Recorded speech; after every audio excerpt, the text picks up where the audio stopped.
Hi everyone, my name is Angie and this is me, my natural habitat. Hello everyone, my name is Angie and you are now in my Minecraft world. So I thought that, with the upcoming 1.16 Nether update, I will do a little bit of a documenting of what is already in my world and the kind of things that I'll be doing to make changes to it. So we are starting off here at the top of my world, my base somewhat. I built my base up in the top of a mountain, and you can see the coordinates on the top left of the screen. That's because I'm playing Minecraft Bedrock version. I am on the Switch. So at the top of this mountain, there's a little bit of a story behind why I chose this place to be my base. First of all, this seed is the first seed that I've gotten when I first started Minecraft. So there's a little bit of attachment over there.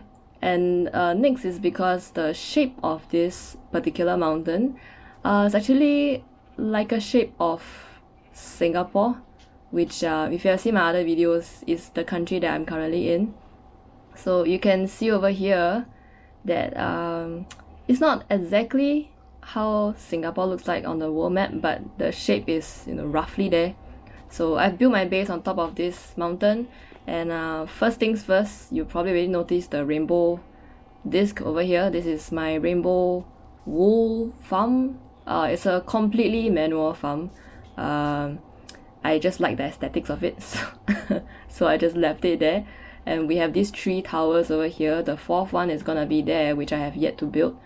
So over here is actually like a bee powered crop farm, my mini crop farm. I don't really do a lot of farming in here actually. So I've got all the 4 types of crops over here with a flower in the center. And over here we've got the glass bottles and seeds that, if I do need to repopulate the crops, I can. So the bees are here. I've got the fireplace set up as well, so I can collect the honey without them turning aggro on me. So this is one farm, and then below here is actually the pig farm. Then there are cows over there.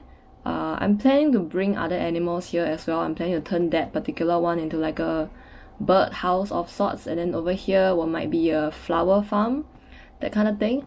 So this is the topmost level, and on top of this here is actually just dirt blocks. So place whereby I can turn it into like a tree farm if I need to, but then afterwards I realized that it's kind of a little bit too little space on top, so I kind of started growing trees like all over the place.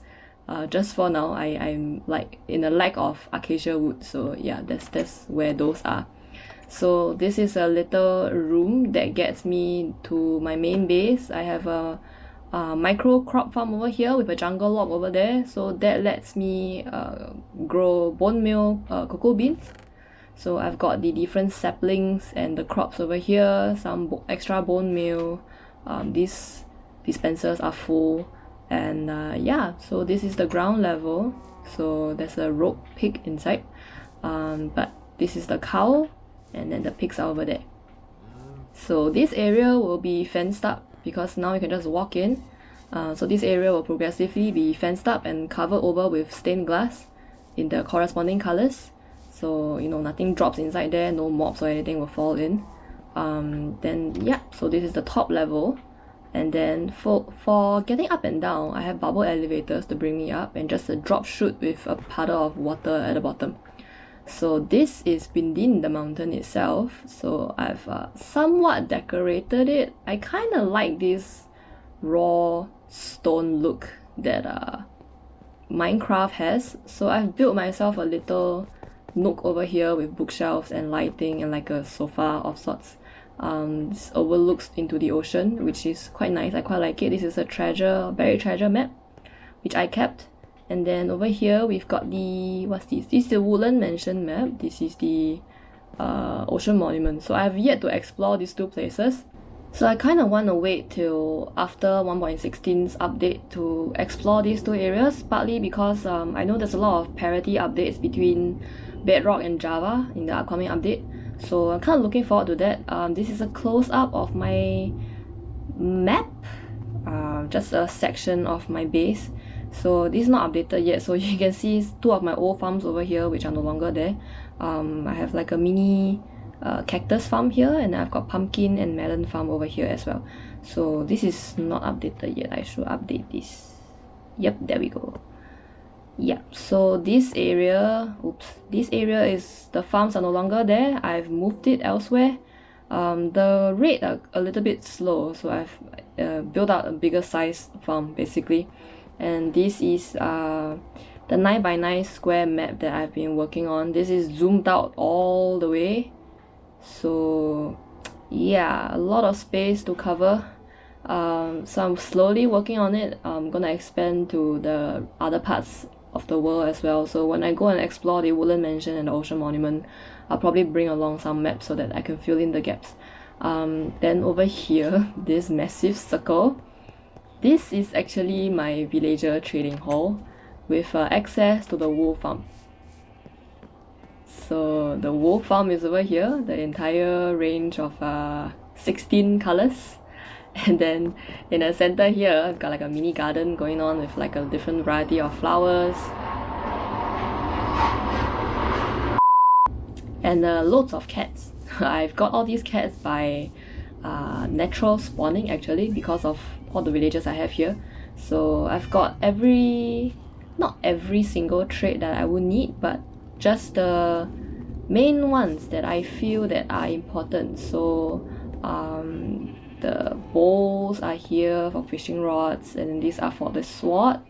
This is for tools efficiency, and then I've got a few spare ones here. So this one just gives me bookshelves, and then this guy, because on Bedrock for now, for cartographers, you can only either get Ocean Monument or the Woodland Mansion map. So in 1.16 they are changing that, so when 1.16 arrives, I probably need to like redo a lot of these traits over here so that, you know, I get the latest ones. And then I've got like Fortune, Silk Touch. This particular villager trades me these 3 books, all at like really good prices. So I will be actually getting rid of the flame and protection villagers that I have somewhere over there. Yeah.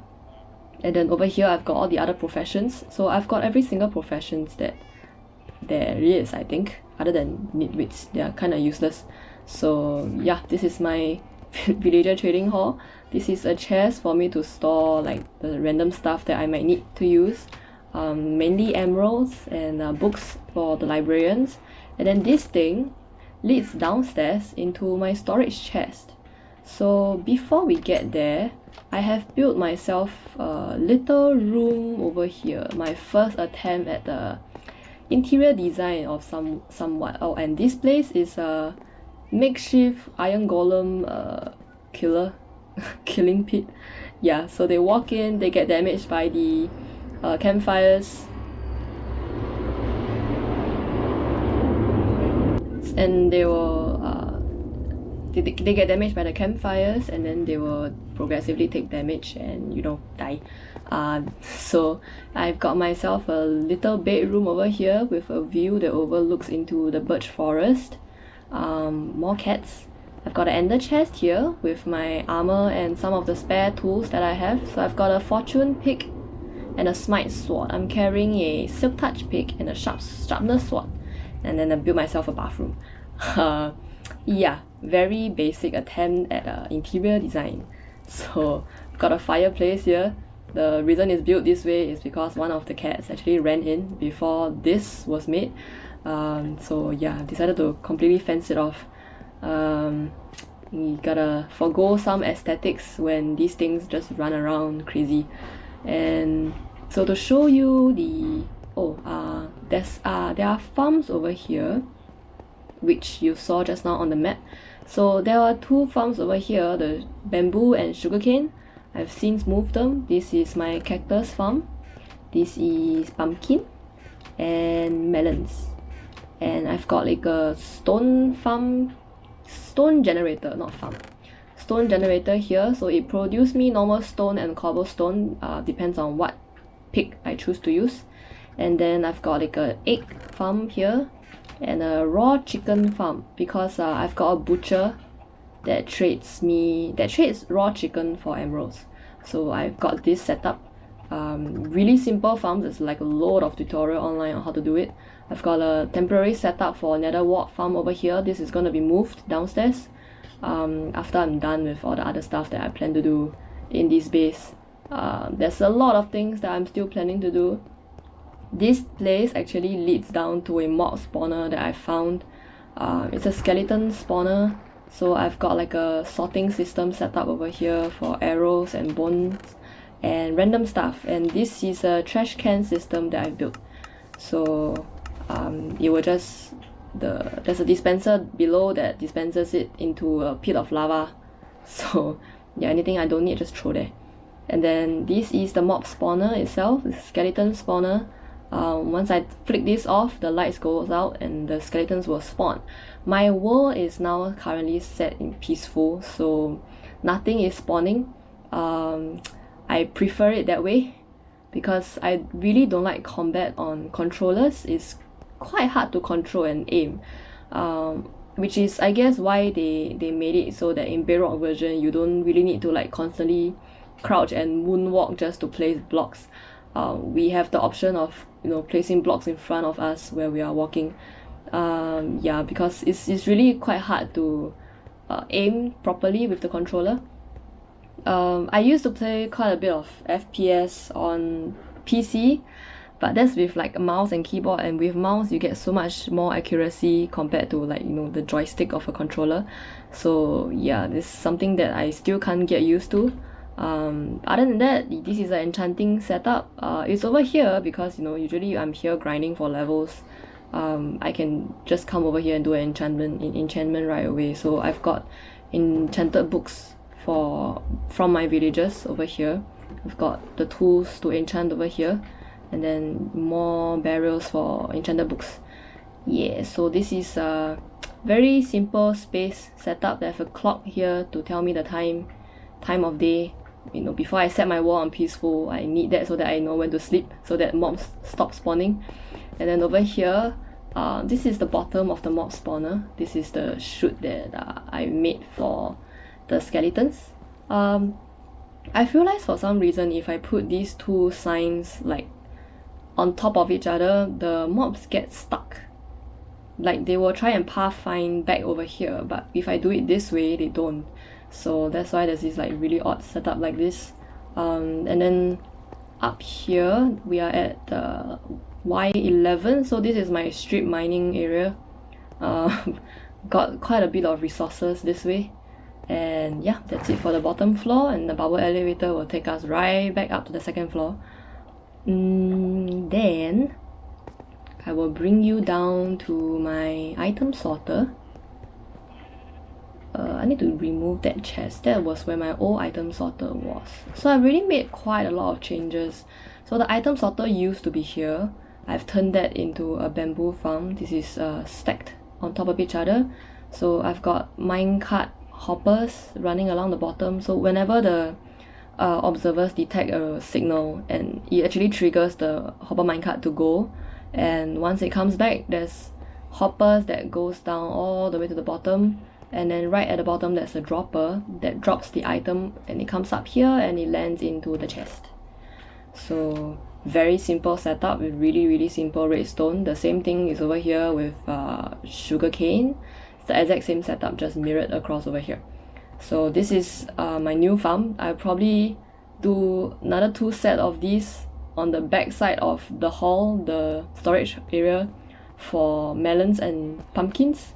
But I'm still kind of waiting for the parity so that observers can note what they call the change in the stock, because currently they don't. They only note the growth of a pumpkin. They don't actually, observers don't get triggered when the stock change directions, which is something that it does on Java, just not on Bedrock. So I'm hoping they will fix that parity, but yeah, other than that, I mean, even if they don't, there are still ways to make a tolerable pumpkin farm. So over here is my main storage area. I've got stuff that is not auto sorted in chests over here, and then these are all auto sorted stuff. So I've got the main building blocks over here, and then I've got like other things like redstone, quartz, coal, and glass. This is for clay blocks and bricks and brick block. Yeah. So these are over here. The area can be further expanded over here. There are hoppers running all along the inner wall of this area. So if I do want to expand this space, I can. And then these are the main building blocks. These are the precious items. So I've got iron, gold. This space is for netherite. Currently I'm using it for flint. I have a load of those from all the gravel, diamonds, emeralds. And then these are the wood blocks, different types of wood. And then these two is for the new wood type that's going to come out in 1.16. And then because I want it to be symmetrical, so over there I've got nice space, over there I've got nice space. So over here I've added a mushroom block. Probably won't be needing much of this, but yeah, just so that everything is symmetrical, I've decided just to add this here. And then since nether stuff ends here, right? So over here we've got the nether stuff. Of course, this space are reserved for the new blocks coming up in the nether update. I'm really excited for it. And then subsequently, the end, I probably put those somewhere here as well. I should have enough space, but otherwise, you know, I can always expand it further over here. And then I have a very simple smelting system here, powered by blaze rods. One of these is like really easy to build. And then below, you can actually see I have like a rainbow storage system going on. So those are concrete, those are dyes, and then here is will be for colored terracotta, and then here is for wool. So the idea is I shouldn't be going down that often, which is why I kind of made it a little bit too difficult for me to get down. So this is the chest that runs to the storage compartment downstairs. This is the chest for this level's storage compartment. So if I want to sort something, just drop it here.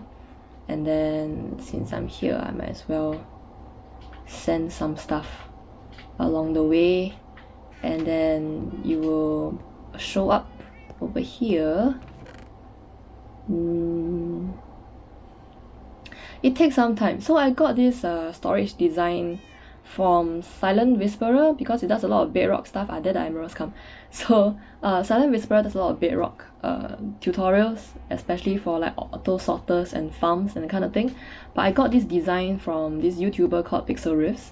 He has a survival guide for Java edition, and I followed his design for the precious materials because for Silent's design you have a backlog of like 41 items over here, but we kind of don't want like 41 emeralds or 41 diamonds or gold or iron to just sit in the backlog here, right? So instead you use something that only stacks to 16 and only one item will remain in. But the downside is you can't place these right next to each other because the signal strength will actually trigger the line next to it. So I've added a space in the middle, which works out quite well actually in this look. Like it looks quite grand, and like one look you can tell, okay, these are the special stuff. You know, yeah. So this is the storage area, and then this is what leads to the bottom of the bottom part. Is a bit hard to trigger that trapdoor. It's a little bit annoying, but the idea is I shouldn't be coming down here as much as possible, I guess. So this area is quite empty other than the bottom part of these farms. So I plan to keep it this way, and then this water elevator will take me back up to this floor, and then over here is the main exit to the outside world.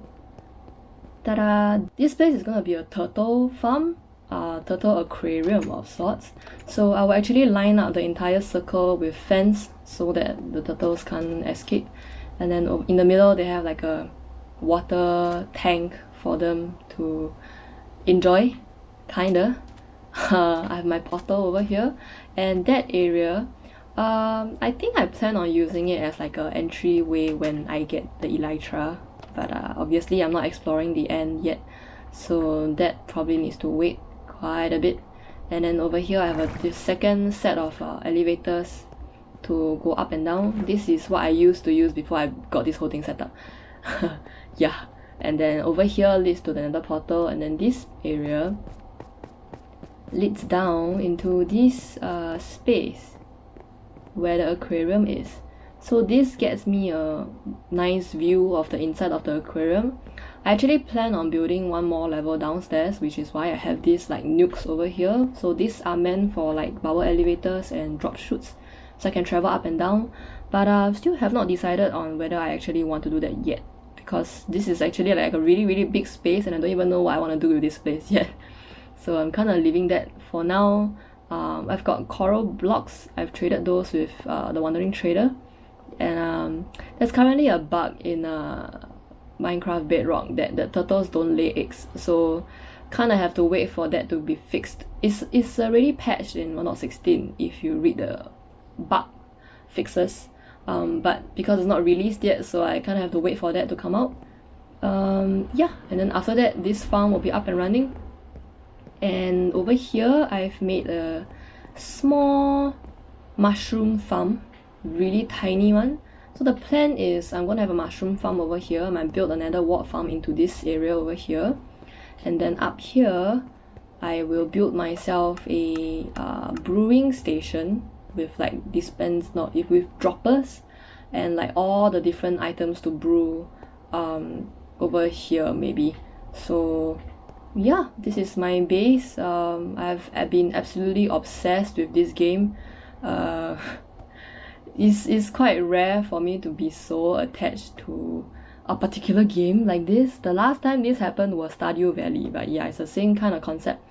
I get very addicted to games that does not play with real world times, so which is what's been stopping me from getting games like Animal Crossing, because it plays according to the real world time, which I don't really like, because then I gotta wait in actual time to do something in the game, you know.